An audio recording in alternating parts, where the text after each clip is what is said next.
The people of South Liverpool have been clearing up today after homes, shops and cars were attacked in a night of rioting. 2 police officers were injured and Merseyside's Assistant Chief Constable has promised to do everything possible to bring those responsible to justice. There are extra officers on the streets today.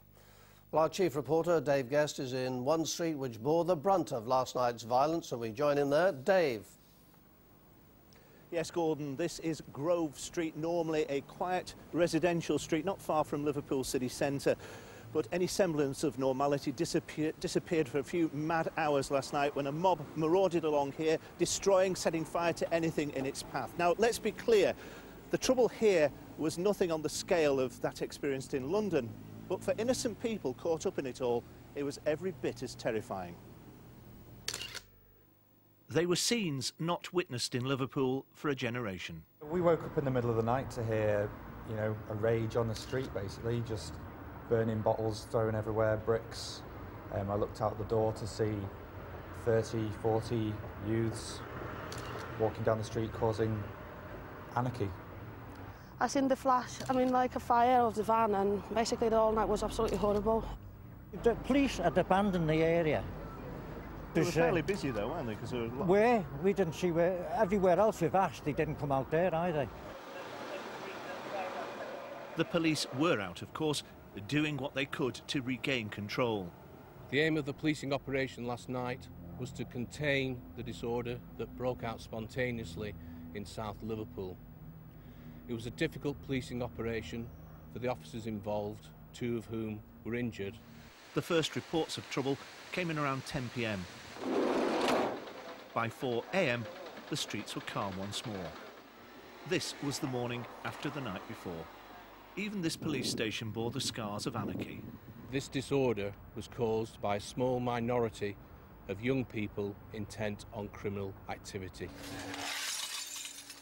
But in the midst of destruction, there was also a show of public spirit as local people joined a community clean-up.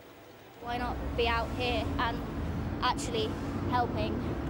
My husband's away working and I know that he's worried about me and he wants to return to Liverpool, so this is a kind of good way to show him that I'm fine and we're all good. The police are promising an extra presence on the streets throughout today and tonight. Well, I'm joined now by the leader of Liverpool City Council, Councillor Joe Anderson. Clearly a bad night for the city last night. Yeah, what you see here is wanton destruction, senseless vandalism that's caused mayhem to the community of this area, and it's absolutely destructful and hurtful that people have behaved in such a way.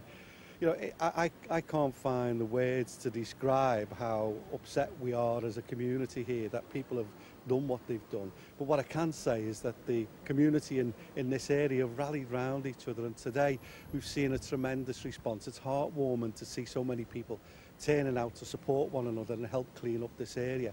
And I think we will robustly pursue those who were involved in this. And you know, it's really disappointing that so many young people whose parents didn't actually know where they were, and we'll deal with that as well. Yeah, of course, obviously parents should know where their children are. Sometimes it's said, oh, it's all about deprivation, it's all about people finding a voice. This presumably is just pure wanton vandalism. Let's be absolutely clear, there's no ideological reason, there's no reason for this whatsoever. It's just pure wanton destruction and vandalism, and people going about destroying this community, and it won't be tolerated here. OK, Joe Anderson, thanks very much indeed. So that's the picture in Liverpool this lunchtime. Back to you. Dave, thank you very much. And clearly we'll have an update in North West tonight at 6:30.